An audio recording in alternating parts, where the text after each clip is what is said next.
Woo, look at me. I'm Lanky Kong and I got the longest arms in the world. Also, he has the stupidest walk cycle imaginable too. Oh my god, one of the good things about Lanky is that he's got the stupidest waving arms in the world.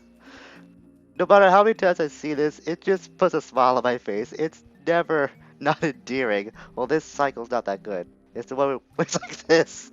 That's a lot better. You can tell I have a lot of fun being Lanky Kong. Greetings all, it's Blue Knight, and welcome back to Donkey Kong 64.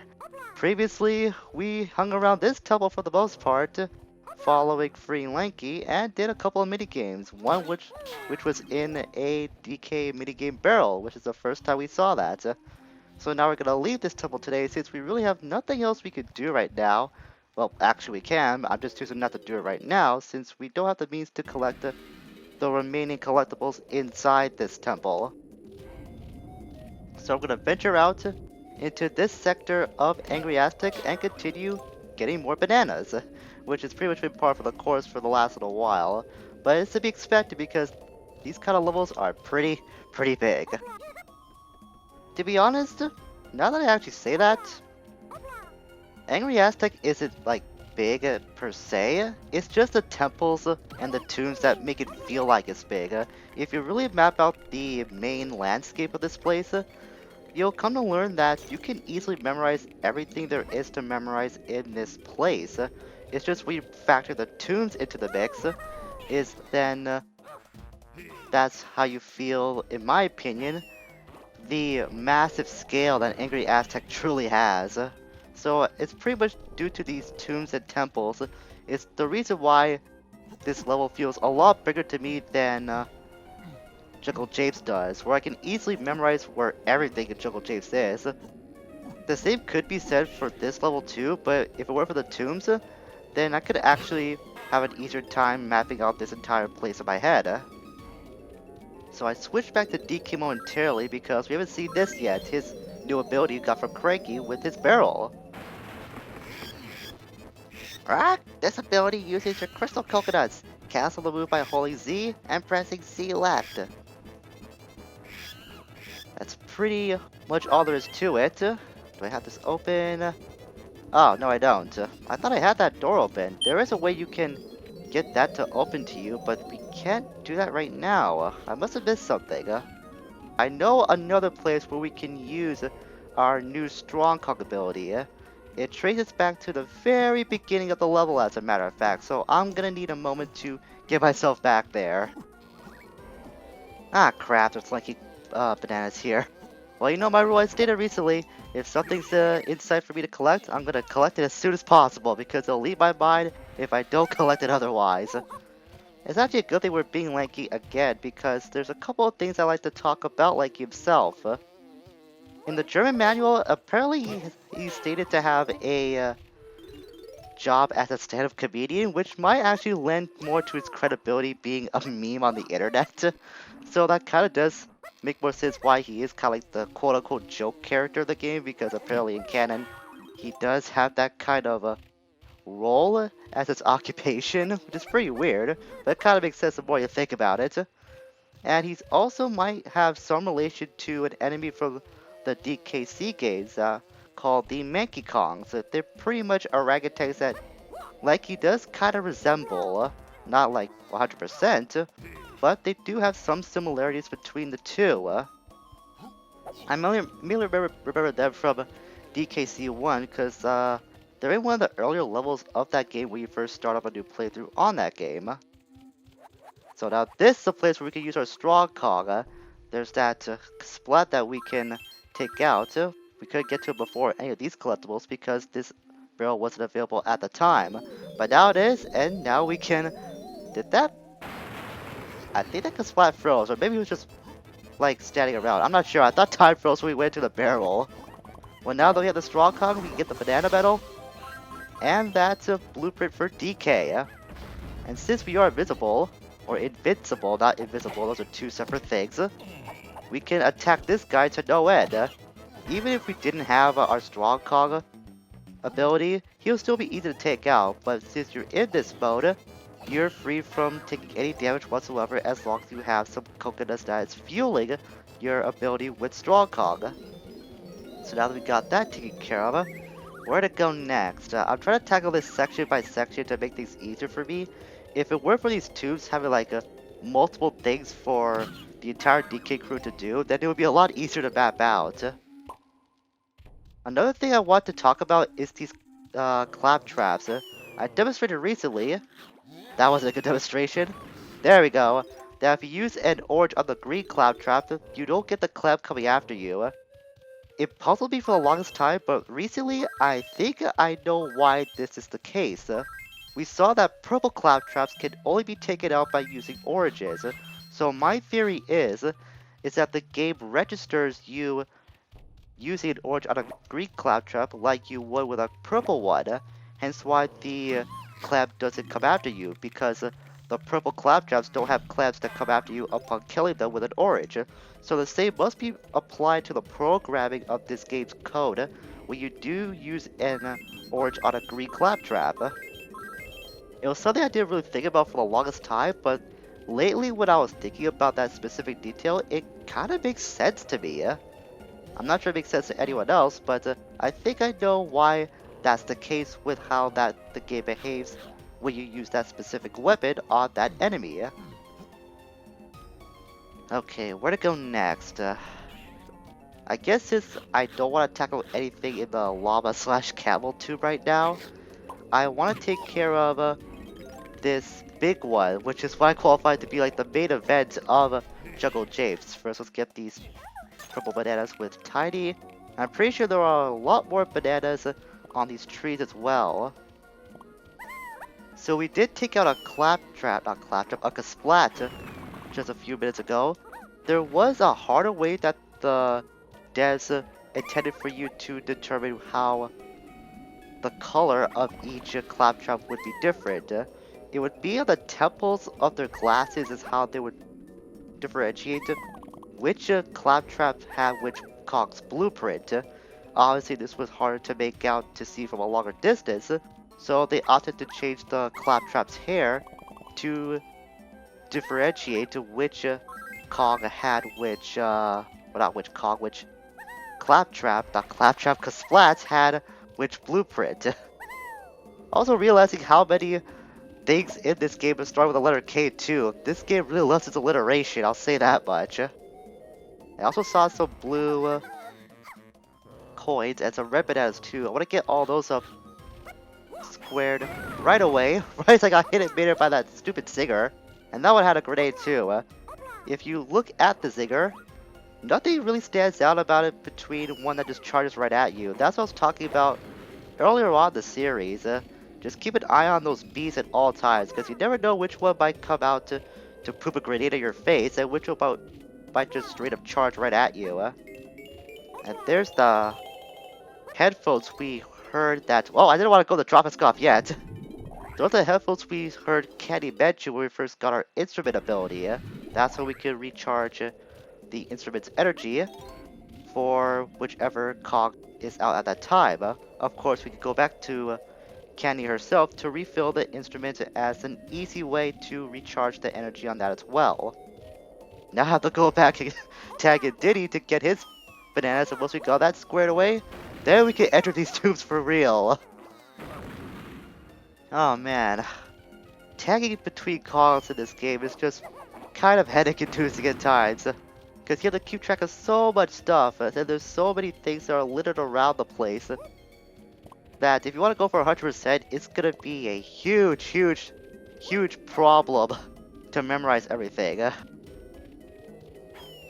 Now that we got that with Diddy, now we can go in the tubes for real, and actually clean up what we can find in here. We can't do all 5 of these rooms right now since we obviously have 4 Kongs to our name. But that's not gonna stop me from actually entering the tubes and see what they have in store for us. The first thing we'll do is DKs. I'll just go in order just to keep things a little easier for myself. Because we've seen how this game operates when it comes to collecting stuff. Just things littered around the place at all times. I've still got some ammo here. And there's another coconut switch. I want to aim and jump and shoot this thing. Saves me from going to first person, even though first person does give you the best amount of accuracy you can get. Still, I just want to be lazy sometimes. I'm allowed to be lazy. I mean, I'm an ape for goodness sakes, and they're kind of over being lazy sometimes. I mean, all I've seen from apes is just them lounging about and, like, picking at their fur, eating stuff from their fur.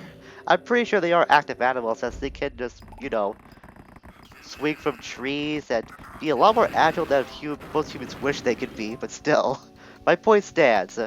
Or at least as much as it can stand. It's not really a compelling argument, but whatever. Try to make commentary when there's really is nothing else we're doing because we're just going back and forth between places, scouring about the landscape, trying to collect as many things as we can. Alright, DK, work with me here. There we go, that's a good ape. Now open these doors, more purple claptraps. Use an orange on that guy. Even though I can just go past him, I don't wanna. I wanna take him out the hard way. I wanna make things a little more exciting. Oh, not that exciting! There's a difference between making things exciting and wanting to kill yourself. That was a clear example of that. More of these kaboom TNT barrels. Just throw an orange at them and they'll easily blow up. Nothing to it against them, which means what I want to get is on the other side of this place. Man, these oranges are really weird to use sometimes, because they always bounce around. But you see that they also home in on enemies sometimes as well. I don't know what causes that. It just happens sometimes.